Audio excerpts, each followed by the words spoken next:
আসসালামু আলাইকুম এভরিওয়ান। আশা করি আপনারা সবাই ভালো আছেন, আমিও ভালো আছি। দেখতেই পাচ্ছেন আজকে আমি একটা নতুন ব্লগ নিয়ে এসে ব্লগে তেমন কিছুই নাই, শুধু আমি সারাদিন আমার জীবনে কী কী করি সেটাই। আপনারা যে এইসব ভিডিও দেখতে এত পছন্দ করেন আমার খুবই ভালো লাগে। এত সুন্দর সুন্দর আমাকে কমেন্ট করেন, অ্যাপ্রিসিয়েট করেন, এটাও আমার অনেক ভালো লাগে।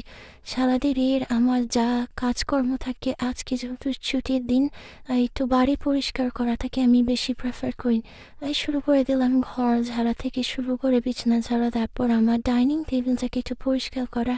সারাদিনে টুকিটাকি যা কাজ করি সব কিছুই আপনাদের মাঝে শেয়ার করতে আমার অনেক ভালো লাগে। আপনারাও যে আমার ভিডিওগুলো এত পছন্দ করেন, এত পরিমাণ লাইক কমেন্ট শেয়ার করেন, এটা আমার অনেক পছন্দের একটা বিষয়।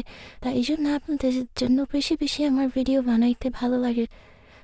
তো চলে গেলাম আরও যা যা কাজ আছে, একটু কাপড় কাচা ছিল, এগুলো সাদা কাপড়, এগুলো ওয়াশিং মেশিনে দেওয়া যাবে না, তাই এগুলোকে আমি হাত দিয়ে ধুয়ে দিচ্ছিলাম। ধোয়ার জন্য একটু পাউডার দিলাম। পাউডার হিসেবে আপনারা কোন পাউডারটা ইউজ করেন আপনারা বলবেন, আমি তো হুইল পাউডার ইউজ করি। তো এখানে সুন্দর করে আমি আগে ধুয়ে তারপর কাপড়টাকে কাছে নিচ্ছিলাম, কালো সাদা কাপড় সহ যেই দাগ লাগে যায় অন্য জামার সাথে দিলে, তাই এটাকে আলাদাই আমি ধোয়া পছন্দ করি। আর বাকি যা কাপড় থাকে সব কিছু আমি ওয়াশিং মেশিনে দিয়ে দিই, অত তো কাপড় ধোয়া সম্ভব হয় না।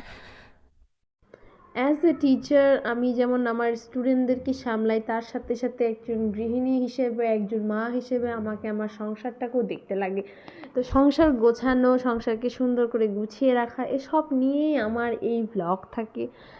আর টিচার হিসেবে আমি আমার জবটাতে অনেক বেশি পরিমাণে খুশি। ছোট ছোট বাচ্চাগুলোকে দেখলে আমার মনটা ভরে যায়। তাদের ছোট ছোট পা, ছোট ছোট হাত, তাদের বই খাতা, তাদেরকে পড়াতে আমার মনে হয় এগুলো সব আমার সন্তান।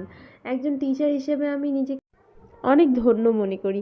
তো আমার স্কুলের কিছু কিছু ক্লিপ যেগুলো নিয়ে আমি আপলোড দিই, আপনারা ওগুলাকেও অনেক অ্যাপ্রিসিয়েট করেন, এগুলো আমার অনেক ভালো লাগে।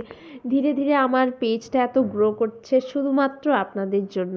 তাই আমি আরও আরও বেশি বেশি ভিডিও বানানোর মোটিভেশন পাই। ভিডিওটাকে আমার ডেলি লাইফটাকে তুলে ধরতে আমার খুবই ভালো লাগে।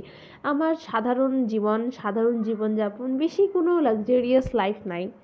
তো এই দেখতেই পাচ্ছেন, একটু খাওয়া দাওয়া করার জন্য আমি রান্না বান্না করা শুরু করে দিয়েছিলাম। তারপর আমি কিন্তু শুটিং করতে একটু গিয়েছিলাম ভিডিও শ্যুট করার জন্য।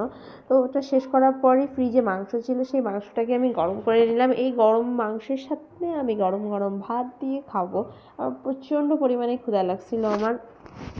এত পরিমাণ কাজ টাজ করার পর, আবার ভিডিও করার পর, সেই ভিডিওগুলো আমি কিন্তু অলরেডি আপলোড দিয়ে দিয়েছি। ওগুলো আপনারা দেখবেন আর বলবেন কেমন লাগলো ভিডিওগুলো। আর আমার ভিডিও যদি কোনো ভুল হয় সেগুলো আপনারা আমাকে একটু দেখিয়ে দেওয়ার চেষ্টা করবেন।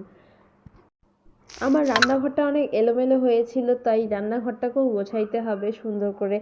এসব নিয়ে আমি চিন্তা করছিলাম যে কীভাবে করব, কী থেকে শুরু করব।